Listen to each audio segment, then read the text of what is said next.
عمران خان کے جارحانہ اور غیر سیاسی رویے کی وجہ سے تمام ملک کی سیاسی جماعتیں دہشت گردی جیسے ناسور کے تدارک کے لیے مشترکہ متفقہ لائحہ عمل تشکیل دینے میں ناکام ہیں۔ پاکستان میں دہشت گردی کے خلاف جامع پالیسی بنانے کے لیے مجوزہ آل پارٹیز کانفرنس میں تاخیر پر سیاسی حلقے تشویش کا اظہار کر رہے ہیں۔ بعض حلقوں کا کہنا ہے کہ سیکورٹی اداروں کا مورال بلند رکھنے کے لیے دہشت گردی کے خلاف دو ٹوک موقف ضروری ہے، جبکہ بعض مبصرین کہتے ہیں کہ دہشت گردوں کو ڈھیل دینے کے بجائے سخت پالیسی اپنانا ہوگی۔ خیال رہے کہ جنوری میں پشاور کی پولیس لائنز مسجد میں خودکش حملے میں 100 سے زائد افراد کی ہلاکت نے پاکستان کو ہلا کر رکھ دیا تھا۔ اس حملے کے بعد وزیر اعظم شہباز شریف نے 7 فروری کو آل پارٹیز کانفرنس بلانے کا اعلان کیا تھا، تاہم تحریک انصاف کی جانب سے کانفرنس میں عدم شمولیت اور اے پی سی بارے تحفظات سامنے آنے کے بعد کانفرنس کو ملتوی کر دیا گیا۔ بعد ازاں نئی تاریخ کا اعلان کیا گیا، لیکن ترکیہ میں آنے والے ہولناک زلزلے کے باعث یہ ملتوی کر دی گئی تھی۔ اب 1 ماہ سے زائد کا عرصہ گزر جانے کے باوجود اے پی سی اب بھی التوا کا شکار ہے۔ اس دوران پارلیمنٹ کا مشترکہ اجلاس بھی 2 مرتبہ بلایا گیا، لیکن دہشت گردی جیسے عام موضوع پر وہاں بھی بحث نہیں ہو سکی۔ ماہرین کہتے ہیں کہ ملک کو دہشت گردی کی نئی لہر کا سامنا ہے اور ضرورت اس امر کی ہے کہ سانحہ آرمی پبلک اسکول کے بعد کی طرح قوم کو دہشت گردی کے خلاف متحد کیا جائے۔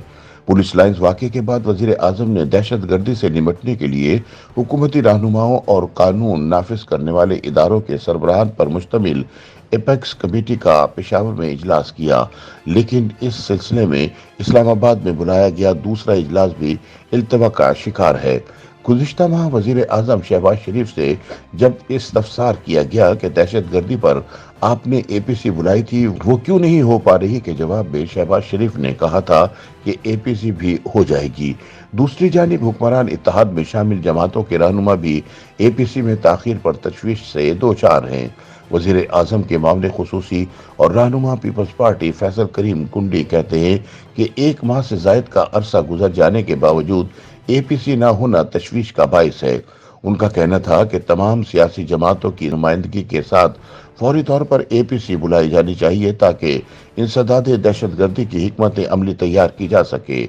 Army chief general Syed Asim Munir بھی کہہ چکے ہیں کہ دہشت گردی کے مسئلے سے نمٹنے کے لیے تمام شراکت داروں میں قومی اتفاق رائے کی ضرورت ہے۔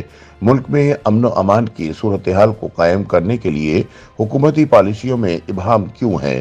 اس بارے میں مبصرین کا کہنا ہے کہ سیاسی جماعتیں اہم قومی معاملات پر ایک دوسرے کے ساتھ بیٹھنے کو تیار نہیں ہیں اور سیاسی بے یقینی نے امن و امان اور معاشی حالات کو سنگین کر دیا ہے۔ فرنٹیئر کانسٹیبلری ایف سی کے لیاقت علی کہتے ہیں کہ دہشت گردی سے نمٹنے کے لیے سیاسی قیادت کے کردار کو نظر انداز نہیں کیا جا سکتا اور حکومت اور سیاسی جماعتوں کو اپنی ذمہ داریاں پوری کرنا ہوں گی۔ ان کا کہنا تھا کہ دہشت گردوں سے لڑنے والے سیکورٹی اہلکاروں کا مرال بلند رکھنے کے لیے ضروری ہے کہ اس معاملے میں سیاسی اتفاق رائے بھی ہو۔ ان کا کہنا تھا کہ دہشت گردوں کو ڈھیل نہیں دینی چاہیے کیونکہ جب حکومت ان کی جانب نرمی کرتی ہے تو انتہا پسند دوبارہ متحرک ہو جاتے ہیں۔ لیاقت علی نے کہا کہ دہشت گردوں کے خلاف گزشتہ آپریشن اسی وقت کامیاب ہو سکا تھا جب نیشنل ایکشن پلان ترتیب دیا گیا اور سیاسی قیادت قانون نافذ کرنے والوں کے ساتھ کھڑی تھی۔ انہوں نے کہا کہ نیشنل ایکشن پلان ایک مؤثر حکمت عملی ہے جس پر اگر مکمل عمل کیا جاتا تو دہشت گردوں کو دوبارہ فعال ہونے کا موقع نہ ملتا۔ تجزیہ نگار ڈاکٹر ہما بقائی کہتی ہیں کہ دہشت گردی ایک بہت بڑا قومی مسئلہ ہے لیکن حکومت اس سے نمٹنے میں سنجیدہ دکھائی نہیں دیتی۔ ہما بقائی کا کہنا تھا کہ اے پی سی میں تاخیر اپنی جگہ لیکن پارلیمنٹ کے مشترکہ اجلاس پر تو اس پر بات ہونی چاہیے تھی۔ وہ کہتی ہیں کہ سیاسی قیادت کی عدم دلچسپی اور سیاسی انتشار کے ماحول میں دہشت گردی کے خلاف قومی اتفاق رائے کی کوئی ضرورت نظر نہیں آتی۔